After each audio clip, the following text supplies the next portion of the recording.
said, you people are very balanced, all right? And I'm not putting down the West here, but I'm being fair on a practical social level that you and I sometimes feel proud to be emulating. But I'm saying to you coming from the West, this is wrong emulation.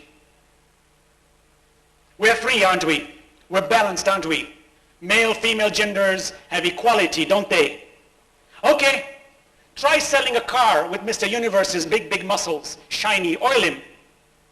Make his body, you know Mr. Universe got big pecs and big biceps and everything. Put him next to a car and try to sell it.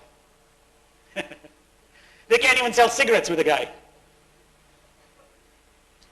We're balanced. Why aren't the men standing up? Hey, how come every car is being sold with a woman? Us men also want some representation in the advertising industry. Because we are a society that knows a woman is to be objectified with objects and products.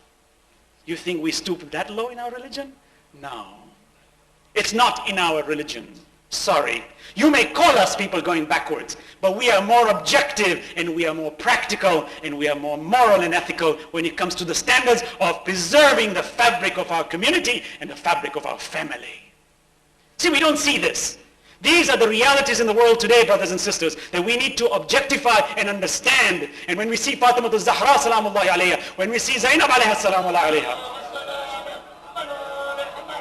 these personalities are not to be taken as objects just to be mentioned. They were there for a reason that today it bugs the modern society. Modern. We are in the 21st century and it's bugging them. And I say if it's bugging them, there must be something good in it. Because look, when you live in a reckless society where everything goes, who cares what colors you wear? If you don't wear a shirt on the street, who cares? You could be eating. There was a time I remember in this part of the world, even in the Middle East, to eat and walk is insulting. In England, to walk outside without a tie was insulting. Today, the punk rockers walk outside stinking because it's supposed to be cool. Everything goes. Well, if everything goes, the hijab should also go. But not the hijab. It reminds us too much of where the truth lies. So we've got to stop it. My sisters, I say to you, and the brothers too, please encourage our women. Make it easy for them. I know in this heat it's not easy. Create a lifestyle where they have pleasure also. Our women have the right to have pleasure. But we have to create environments where they have that while they preserve their hijab. This is a long story. It's not to be continued today, inshallah, but some other time I wish to continue this subject. But I just want to create a clear picture in this world today that the world is against it for a reason.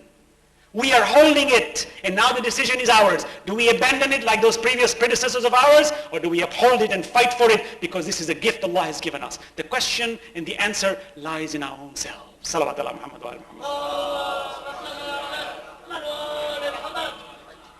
I say, Allah subhanahu wa ta'ala says, in kuntum tuhibbun Allah, fattabi'uni.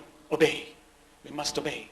When Allah commands us salah, we must obey. When He tells us to fast, we must obey. But we need to have yaqeen about why all these things are. Inshallah, we'll discuss that further. The issue of prophethood and imamat is very important. Inshallah, we'll touch on that, especially the infallibility of prophets. No prophet of Allah can be chosen when he can make a single mistake. Never. Even Adam alayhi salam did not commit any mistakes. Anybody who says that Adam alayhi salam made a single mistake doesn't know his true facts. Our Prophet never made a single mistake, and his quality is supreme. النبي أولى بالمؤمنين من أنفسهم. The Prophet has greater right over you, over the believers, than the believers have over themselves. This is not an ordinary man. And when we talk about imams, when Allah says نور على نور يهدي الله لنوره من يشاء ويضرب الله الأمثال للناس. Allah says في بيوت أذن الله أن ترفع ويذكر فيها اسمه يسبح له فيها بالغدو والآصال. Who are these people that Allah has allowed their homes to be praised, and through their praise is the praise of Allah. This is the issue of wasila. I know there's a lot of hot topics going around in this community with relations to should we use the wasila of prophets, should we use the wasila of imams. I have substance to show you, my brothers and sisters, that without wasila we are in stark contradiction to the commandments of Allah subhanahu wa ta'ala. Some of you may say, how? We'll talk about it tomorrow, inshallah. And I will show you evidence. Logically also, it is simplified logic that an individual who defies this is actually aiming to shatter the very foundation and structure that Allah subhanahu wa ta'ala has chosen for us.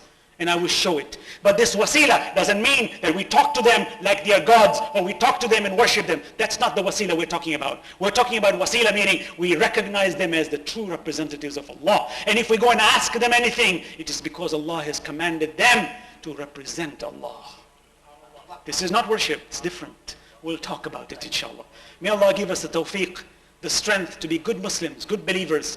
Tomorrow I will speak about the hijab of men also, my brothers and sisters, to be fair, because it is important for us to realize the dimensions of morality before we get into the issue of akhlaqiyat and how our behavior should be with each other. Remember, all these discussions is hinging on that initial subject of the love of Allah subhanahu wa ta'ala. If we understand that, all of these pieces of the puzzle will fall perfectly in place, and the vision will be so clear, we will wonder where we were all this time. I wonder every day, what am I doing when I should be charging forward? And we are, inshallah, with the help of each other. Bismillah ar-Rahman ar-Rahim. ربنا اغفر لنا ولإخواننا الذين سبقونا بالإيمان ولا تجعل في قلوبنا غلا للذين آمنوا ربنا إنك رؤوف رحيم. وآخر دعوانا الحمد لله رب العالمين والسلام عليكم جميعا ورحمة الله وبركاته.